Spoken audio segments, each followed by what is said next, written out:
¿Cómo están? ¿Cómo van?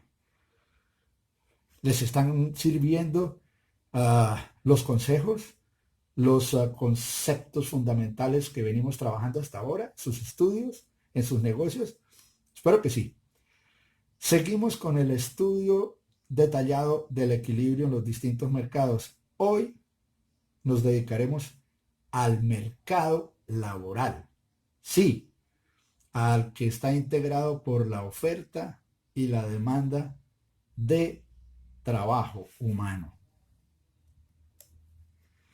Ahí tenemos aglomeraciones, mucha gente desplazándose hacia sus actividades laborales, hacia sus centros de trabajo.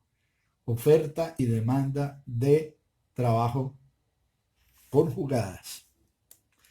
Bueno, vamos con la gráfica del mercado laboral. Tenemos una oferta y una demanda de trabajo. Empiezo por explicarla.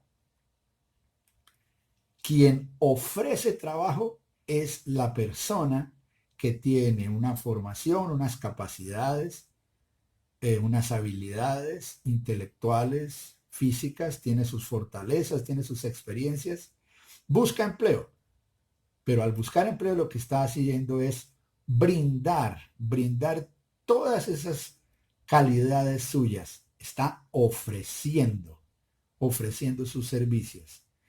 De otro lado tenemos a quienes requieren de los trabajadores, a quienes necesitan todas esas características, todas esas cualidades y calidades de las personas que integran un talento humano, que tienen unas condiciones también físicas adecuadas según sea la clase o el tipo de servicio que estén prestando, el servicio personal. El mercado laboral, como todo mercado, está sujeto a un precio al que corresponden cantidades. El precio del trabajo lo llamamos salario. Y las unidades pues son personas, cantidad de gente que ofrece trabajo, que puede o no estar empleada, horas, semanas, meses al año que esté empleado. Todo eso sería la Q, que vamos a llamar L. Cuando hablamos de mercado de trabajo, ya hablamos de salarios, tenemos que tener en consideración una serie de variables bien complejas. Resulta que el trabajo no solo es un factor económico, sino es una característica esencial del ser humano. Cuando hablamos de trabajo humano, debemos pensar en unas consideraciones de tipo antropológico, sociológico. Al reglamentarlo, claro que tenemos que analizar aspectos jurídicos, ideológicos y políticos suelen estar ahí presentes también. De manera que no es solamente el análisis de las cifras en frío y de las gráficas con un contenido que deriva de ciencia, sino que también hay que hacer una serie de consideraciones de tipo social que son bien importantes. Como ya les dije, quien ofrece trabajo es la persona que quiere que le contraten, la persona que quiere el empleo. Está claro que la curva de oferta que tradicionalmente manejamos responde a esas características. Miren, curva ascendente, pendiente positiva, lo que expresa como siempre que hay una relación positiva entre precios y cantidades. En la medida que le planteen un salario mejor a la persona, esta va a estar inclinada a trabajar más horas o a trabajar más días al mes, según como sea. Visto en agregado, en la medida en que los salarios que esté planteando el mercado sean considerados más altos, más elevados, más atractivos, pues más personas van a engrosar esa oferta de trabajo. Algunos pueden salir de una etapa de retiro en que estén, algunos hasta dejan estudios, tienen sus pros y sus contras, pero personas que se ven atraídas por un salario que les llama la atención, por elevado, y entonces están ofreciendo más. Como buenos oferentes, están registrados por una curva que muestra la relación directa entre precios y cantidades, entre salarios y cantidad de trabajo. De otro lado, la actividad del empresario gráficamente está registrada por una curva de demanda, como siempre pendiente negativa, una curva que desciende, lo que corrobora la ley de demanda que señala que hay una relación inversa entre precios y cantidades, aquí precios, relación inversa entre salarios y cantidades de trabajo demandadas. Este es una primera consideración, no es todo. Pero el empresario que se limite a ver gráficas y a estudiar cifras en frío puede considerar que el trabajo no es más que un costo de producción, que el salario no es más que un costo de producción. Pues el capital hay que pagarlo con renta, de manera que la renta es costo de producción. Los intereses que hay que pagar por el uso de créditos o lo que haya que pagar por tierra también genera costos de producción, de manera que el trabajo humano, al ser remunerado con salario, pues sí causa un costo de producción, pero no podemos quedarnos con esa simple reflexión. Número uno, el trabajo humano es el factor de producción, si acaso podemos llamarlo a secas factor de producción. Más importante, si no hay talento humano prestando servicio a la organización empresarial, no hay producción, así de sencillo. Por más automatizada, por más maquinizada y sistematizada que esté la producción, si no hay seres humanos, no hay producción.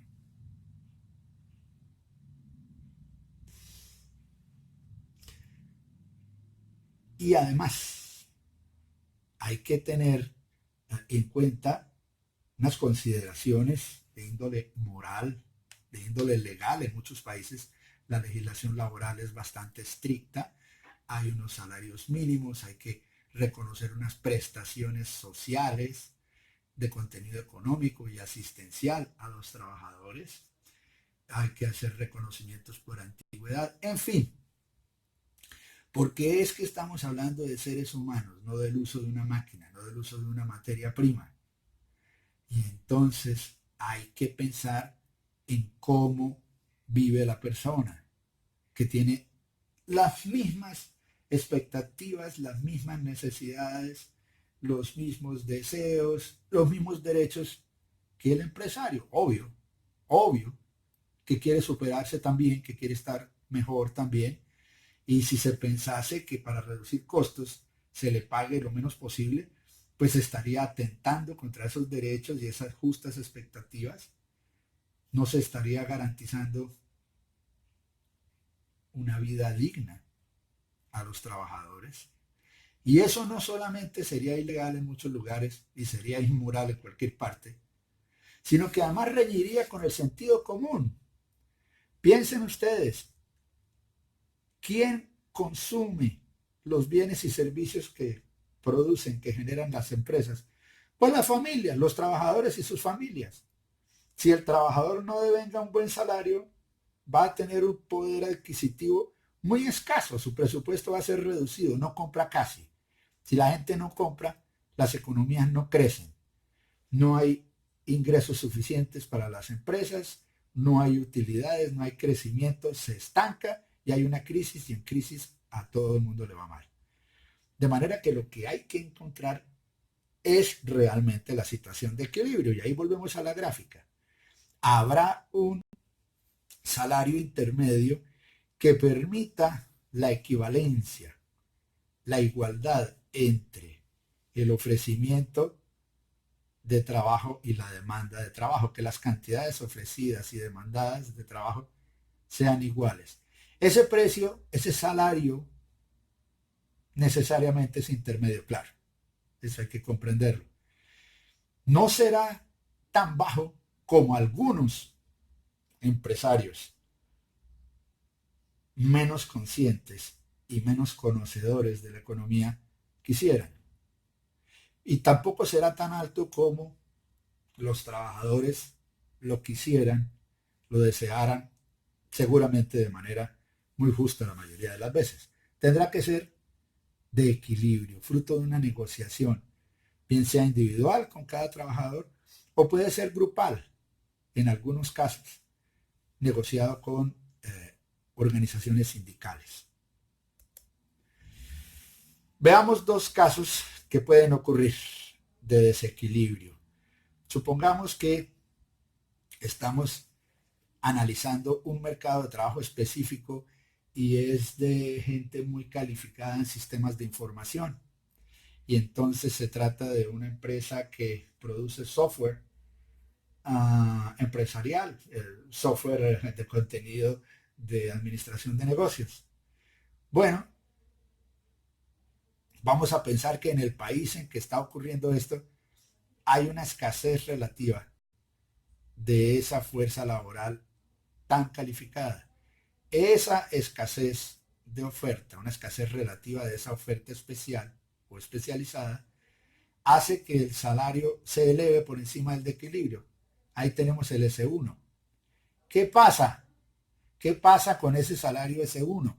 Vamos a hacer las proyecciones. Vamos en el S1 con el S1 del eje vertical y hacemos la proyección hacia la derecha y tenemos la línea eh, interrumpida o discontinua que llega a donde está nuestra curva de demanda, como siempre descendente, la curva roja. Ahí donde toca, vamos a trazar el punto A. Y de A bajamos una parte, una perpendicular hasta el eje horizontal y vamos a tener un punto, una coordenada que llamaremos L1A. Situación de quien demanda, los empresarios, ante un salario que se subió ya mucho, van a contraer su demanda, van a suprimir algunas plazas, algunos cupos para trabajadores especializados en producción de software, prefieren reducir la dimensión de algunos proyectos de crecimiento económico con tal de no pagar esos salarios. Eso es la consideración que puede tomar un empresario que está mirando gráficas y cifras fríamente. ¿Y cómo reaccionaría quien ofrece? Trabajadores. Pues si encuentran un salario que es más atractivo, más personas capacitadas, ingenieros, técnicos, tecnólogos en el ramo, van a estar interesados en ofrecer sus servicios. Y entonces ahí lo vemos, proyectamos de nuevo de S1 hasta donde toca, en este caso, la línea verde, la curva de oferta laboral, por supuesto ascendente. Ahí vamos a llamar ese punto de toque B. Proyectamos una perpendicular que va a tocar al eje horizontal de las cantidades de trabajo y entonces vamos a tener L1B para decirles que apareció un segmento AB igual al de abajo, L1A, L1B. Todo eso se llama desequilibrio en la gráfica, pero a su vez es desempleo. Es gente que quiso que la contrataran, que estaba lista para trabajar en este sector de la producción de software. Pero no la contrataron porque los empresarios tenían un tope, decían, no, más allá de tal salario no vamos a pagar. Gente que quiso trabajar en un sector específico de la tecnología y finalmente no encontró esa posibilidad de empleo porque el salario había pasado de un nivel que ya los empresarios no estaban interesados en pagar. Finalmente, el caso contrario, supongan ustedes que por alguna razón tenemos acá un salario que ha caído por debajo del equilibrio. Piensen que hay un fenómeno migratorio, que estamos hablando de un servicio que no es tan calificado. Sí es importante, por supuesto, digno trabajo, importante, pero no requiere tanta calificación. Pensemos en el campo de la construcción. Entonces, los trabajadores de construcción, si hay un problema político, económico en un país vecino y empieza a emigrar gente, va a haber un flujo de inmigrantes que van a aumentar la oferta de trabajo. Gente que está desocupada y está desesperada por conseguir empleo. Eso hace, esa abundancia de oferta hace que el salario se baje hasta ese 2, ahí está en rojo, está muy por debajo del salario de equilibrio. Y entonces, ¿cuál es la consecuencia? Proyectemos hacia la derecha a ese salario, miren, tocamos la curva de oferta verde, ascendente, claro, en un punto que llamamos B.